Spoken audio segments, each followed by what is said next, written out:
ଥରେ ଯିଏ ରାଜନୀତି କରେ ରାଜନୀତିଟାକୁ ଛାଡ଼େ ନାହିଁ ବା ଯିଏ ରାଜନୀତି କରୁଥିବା ଲୋକ ମଧ୍ୟ ରାଜନୀତିକି ଛାଡ଼ି ପାରନ୍ତି ନାହିଁ। କଥା ହେଉଛି ସକ୍ରିୟ ରାଜନୀତିରେ ମୁଁ ଅଛି କି ନାହିଁ, ଦଳୀୟ ରାଜନୀତିରେ ଅଛି କି ନାହିଁ, ଏ କଥା ପଚାରି ପାରନ୍ତି ଆପଣ। ଉତ୍ତରେ ମୁଁ କହିବି ରାଜନୀତିରେ ନିଶ୍ଚିତ ଭାବରେ ମୁଁ ଅଛି। ତାହେଲେ ଏତେ ଲୋକଙ୍କର ହଟଚମଟ ଭିତରେ ଆପଣ କୁଆଡେ ଲୁଚି ଯାଇଛନ୍ତି? ଆପଣ କହିଲି ମୁଁ ସକ୍ରିୟ ରାଜନୀତିରେ ନାହିଁ, ହଜି ହଜି ଯାଇନାହୁଁ। ସବୁ ଘଟଣାବଳୀକି ଆମେ ଅନୁଧ୍ୟାନ କରୁଛୁ, ଚର୍ଚ୍ଚା କରୁଛୁ, ଦେଖୁଛୁ ଆମେ ରାଜନୀତି କୁଆଡ଼େ କ'ଣ ଯାଉଛି, ଦେଖୁଛୁ ପାଣି ପବନ ସବୁ କୁଆଡ଼େ ଚାଲୁଛି, ଯାହା ସବୁ ଘଟିଛି ଚର୍ଚ୍ଚା ହେଉଛି, ଚର୍ଚ୍ଚାର ବିଷୟ ସବୁ ହେଇଛି। ଏହାର ସବୁ ଶେଷରେ ସମାଧାନ ବାହାରିବ। ସବୁ ସବୁ କଥାର ଅନ୍ତ ଦିନେ ହବ। ବର୍ତ୍ତମାନ ସବୁ କଥା ତରଳ ଅବସ୍ଥାରେ ରହିଛି, ମୋଟାମୋଟି କହିହବ। ସମାଧାନ ହବ ତ? ନିଶ୍ଚିତ ଭାବରେ ରାଜନୈତିକ ଦଳ ରହିବ, ରାଜନେତା ମାନେ ରହିବେ, ସମାଧାନର ବାଟ ସବୁ ବାହାରିବ। କିନ୍ତୁ ଅଦଳ ବଦଳ ହେଇପାରେ, ଘଟଣା କିଛି ସ୍ପଷ୍ଟ ନାହିଁ। ଆଗାମୀ ଦିନରେ ଆପଣ ସବୁ ଜାଣିପାରିବେ କ'ଣ ହଉଛି। କିନ୍ତୁ କିଛି ଏପଟ ସେପଟ ହେଇଯିବ। ବର୍ତ୍ତମାନ କହିଦିଏ ଆପଣଙ୍କୁ, ରାଜନୀତି ଉପରେ ମନ୍ତବ୍ୟ ରଖୁନାହିଁ, ପ୍ରାସଙ୍ଗିକ ଚାହୁଁନି କରିବା ପାଇଁ। ଭବିଷ୍ୟତରେ କ'ଣ ହବ ଆପଣ ଦେଖନ୍ତୁ, କୋଉ ଦଳ ସ୍ଥିତି କ'ଣ ହବ, କୁଆଡ଼େ କ'ଣ ଯାଉଛି, ଭବିଷ୍ୟତ ହିଁ ସବୁ କଥା କହିବ। ଅନେକ କହୁଛନ୍ତି ଯେ ଏଇଟା ଗୋଟେ ବର୍ତ୍ତମାନ ରାଜନୀତିରେ ଗୋଟେ କଳା ଅଧ୍ୟାୟ ଚାଲିଛି, ପ୍ରକୃତରେ କ'ଣ ସତ? ଶୁଣନ୍ତୁ, ରାଜନୀତିରେ କଳା ଧଳା କିଛି ନାହିଁ। ରାଜନୀତି ରାଜନୀତି, ରାଜ୍ୟର ଉନ୍ନତି ପାଇଁ ହେଉଛି ରାଜନୀତି। କେମିତି ରାଜ୍ୟର ବିକାଶ ହବ, ରାଜ୍ୟ ସମୃଦ୍ଧି ହବ, ଏ ଦିଗରେ ଚିନ୍ତା କରିବା ରାଜନୀତି ଦଳର ରାଜନେତାଙ୍କ କାମ। ସେମାନେ ସେ କାମରେ ସବୁ ଅଛନ୍ତି। କିଏ କରିବ? ସବୁ ରାଜନୈତିକ ଦଳ ମାନେ, ରାଜନୀତିରେ ଯିଏ ରହିଛନ୍ତି ସେମାନେ କାମ ସବୁ କରିବେ। ସମସ୍ତେ ସମସ୍ତେ ଖାଲି ଟଣା ଉଟରା ହଉଛନ୍ତି, ଯାହାକୁ ଦେଖିଲେ ଟଣା ଉଟରା, ତ ସେଇ ବାଡିଆ ପିଟାରେ ସମୟ ଯାଉଛି। ବର୍ତ୍ତମାନ ଗୋଟେ ଦଳ ସରକାରକୁ ଆସିଛି, ଯୋଉ ସରକାର ଆସିଛନ୍ତି ତାଙ୍କ ଉପରେ ଦାୟିତ୍ୱ, ଗୁରୁ ଦାୟିତ୍ୱ ହେଉଛି ଯାହା ସବୁ ପ୍ରତିଶ୍ରୁତି ଓଡ଼ିଶାବାସୀକି ଦେଇଛନ୍ତି ତା କାର୍ଯ୍ୟକାରୀ କରନ୍ତୁ। ଉନ୍ନତ ଓଡ଼ିଶା ଗଢ଼ିବାରେ, ସମୃଦ୍ଧ ଓଡ଼ିଶା ଗଢ଼ିବାରେ ସେମାନେ ଆହୁରି ଚଳଚଞ୍ଚଳ ହୁଅନ୍ତୁ, ଆହୁରି ତ୍ୱରିତ ପଦକ୍ଷେପ ନିଅନ୍ତୁ, ଏକଥା ଓଡ଼ିଶାବାସୀ ଆଶା କରୁଛନ୍ତି, କରିବା ସ୍ୱାଭାବିକ। ଓଡ଼ିଶାର ବିକାଶ ଦାୟିତ୍ୱ ହେଉଛି ଯେ ସରକାରକୁ ଆସିଛନ୍ତି, ଅନ୍ୟମାନେ ସହଯୋଗର ହାତ ବଢ଼ାଇବା ଦରକାର। ଠିକ ରାସ୍ତାରେ ଗଲେ ସହଯୋଗ କରିବେ, ଭୁଲ କଲେ ବ୍ୟତିକ୍ରମ କଲେ ସମାଲୋଚନା ବି କରିବେ। ବିରୋଧୀ ଦଳ କାମ ହେଉଛି କ'ଣ? ଟୁ କ୍ରିଟିସାଇଜ, ଟୁ ଏକ୍ସପୋଜ, ଡିପୋଜ, ସେ କାମରେ ସେ ରହିବେ। ଏବଂ ସରକାର ଯେମିତି ଭୂମିକା ଅଛି, ବିରୋଧୀ ଦଳ ମଧ୍ୟ ସେମିତି ସରକାରକୁ ଠିକ ଭାବରେ ଚାଲିବା ଦିଗରେ ମଧ୍ୟ ଠିକ ଭାବରେ ପରାମର୍ଶ ଦେବା ଦରକାର। ସେ ପଦକ୍ଷେପ ମଧ୍ୟ ରଚନାତ୍ମକ ପଦକ୍ଷେପ ଦେବା ଦରକାର।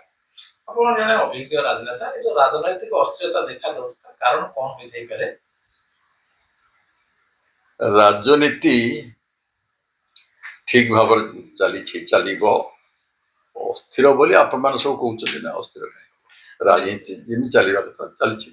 ଡଲାର ତୁଳନାରେ ଟଙ୍କାର ମୂଲ୍ୟ ବଢୁଛି, ଜିଡିପି ବଢୁଛି, ଅର୍ଥନୀତି ଗୋଟେ ମାନ୍ଦା ଅବସ୍ଥାକୁ ରହୁଛି, ଗ୍ୟାସ ସଂକଟ ଦେଖାଯାଉଛି, ଗୋଟେ ଏସେନ୍ସିଆଲ ଫୁଡ ଆକ୍ଟ ଲାଗୁ କରାଯାଉଛି। ମଧ୍ୟପ୍ରାଚ୍ୟର ଯୁଦ୍ଧ ତଥା ଅର୍ଥନୀତି ଅବସ୍ଥାକୁ ଦୋହଲେଇ ଦେଇଛି। ଦରଦାମ ବଢୁଛି, ଗ୍ୟାସ ପେଟ୍ରୋଲ ଡିଜେଲ ମିଳିବା ମଧ୍ୟ କଷ୍ଟକର ହେଉଛି। ଇଏ ଗୋଟିଏ ଯୁଦ୍ଧ ଯୋଉ ଚାଲିଛି ଏଗୁଙ୍କା, ଏଥିରେ ଅର୍ଥନୀତି ପ୍ରଭାବିତ ହେଉଛି। ଦରଦାମ ବଢିବ, ଯଦି ଲାଗି ରହେ ଯୁଦ୍ଧ, ଦରଦାମ ବଢିବ।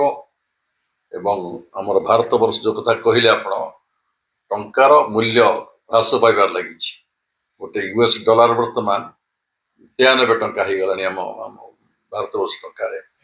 ତେଣୁ ତା ସତ୍ତ୍ୱେ ମଧ୍ୟ ମୁଁ କହିଦିଏ, ଭାରତ ବର୍ଷର ବା ଆମ ରାଜ୍ୟର ଅର୍ଥନୀତି ଅଗ୍ରଗତି ଅନେକ ହେଇଛି। ରାଜନୀତିର ଦ୍ରୁତ ଅଗ୍ରଗତି ବି ହେଇଛି, ବାଧାପ୍ରାପ୍ତ ବର୍ତ୍ତମାନ ହେଉଛି, କିନ୍ତୁ ଅର୍ଥନୈତିକ ପରିବର୍ତ୍ତନ ଏହା ଭିତରେ ଭାରତ ବର୍ଷରେ ଓଡ଼ିଶା ହେଇସାରିଛି। ଅର୍ଥନୈତିକ ସ୍ଥିତି ସେତେ ଖରାପ ବୋଲି ଆମେ କହିପାରିବା ନାହିଁ। ତାକୁ ଠିକ ଭାବରେ ପରିଚାଳନା ହେଲେ ଦେଶ ଆହୁରି ସମୃଦ୍ଧି ପଥରେ ଆଗେଇ ପାରିବ।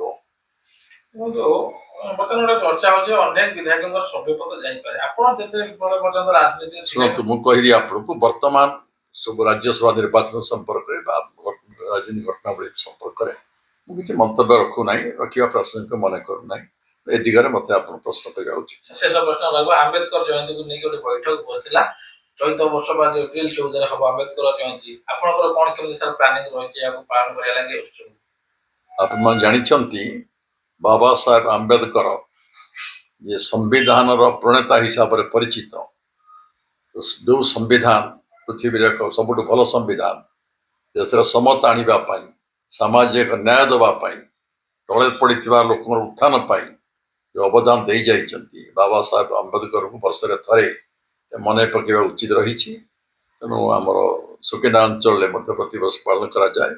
गोटे दिन भितर गोटे दिन मुझे जाइए जाजपुर व्यासनगर बहु बुद्धिजीवी जो मान सब बाबा साहेब आंबेडकर आदर्श विचार करते एखाने सब होते से जो प्रतिनिधि स्थापन होती दानगदी पाखे एप्रिल 14 भल भाव पालित हम आयोजन करमु सब जावाई डाकी से दिन संविधान उपरे संविधान आजिकल स्थिति उपरे सामाजिक न्याय उपरे समता उपरे आलोचना हवा दरकार। भारत वर्ष संविधान स्थिति संविधान कार्यकारिता लोक मान स्वाधीन है कौन सब उपलब्धि होती सफलता विफलता पर आलोचना दरकार से प्रस्तुति बैठक गोटे होता आम सब डाक सब सब उत्साहित कर भल कि आलोचना कर सब सुकिंदार नुहे जाजपुर जिलार नुहे ओडिशा सबुआड़े जो माने जो राजनेता माने हूँ वैज्ञानिक माने हूँ अर्थनीति विशारद माने हूँ जाति को समाज को अवदान कि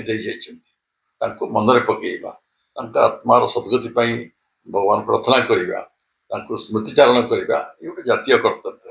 तेणु मुझे चाहे सब जगार बाबा साहेब आंबेडकर जयंती सफलतार सहित व्यापक भाव पालन कर आगामी समय एक्टिव पॉलिटिक्स रे यदि प्रफुल्ल घड़ाईकर आवश्यकता पड़े आपण फेरिबे आपको कहीदि सबुथ गोटे बयस अच्छी समय अच्छी मोर बयस अनेक हो सारा आम सक्रिय राजनीति करने संभव नुहे जो जे परामर्श मागुची परामर्श मागिब ठीक परामर्श आम दबा को पछेबा कहीं आपण गोटे वयस्क मध्य राजनीति रे सक्रिय राजनीति रे एक्टिव अछथि आपण भाई भाबुचन जे आपण बयस होई जैछि 85 वर्ष मत है आम सांग साथी अच्छे आसपास गले समस्ते आम चाहूचु सब दल ठीक काम करूँ सरकार ठीक काम करूँ देश समृद्धि पथर जाऊ आम सब चाहूचु। तो राजनेता मान सब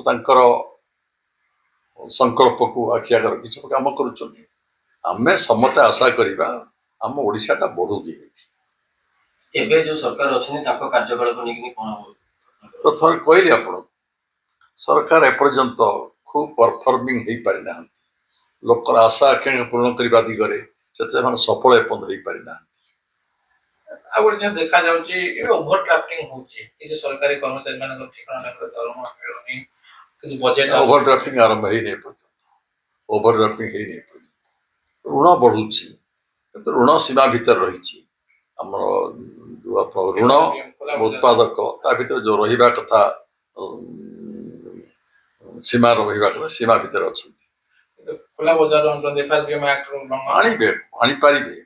आनीपारे 25% डेट जीएसडीपी रेशियो रे 25% आनीपारे सीमा भीतर अच्छा सीमा उल्लंघन करना विभिन्न स्कीम रे पैसा खर्च करि पाउना देखा वर्ष सरी जाऊ 5 वर्ष में भोट दि जाइए 5 वर्ष पर समीक्षा करेंगे केते दूर सरकार सफल केते दूर विफल केते दूर अर्थ व्यय करना जीडीपी ग्रोथ अभिवृद्धि केते तो समीक्षा करेंगे ठीक समय पंचायत निर्वाचन भी 24 फाइनेंशियल ईयर 55% खर्च करछन्ती आ 45% खर्च होई पर नथिला 25 खर्च करबा दिगरे व्यय करबा दिगरे समान अधिक सतर्क पदक्षेप नबा उचित।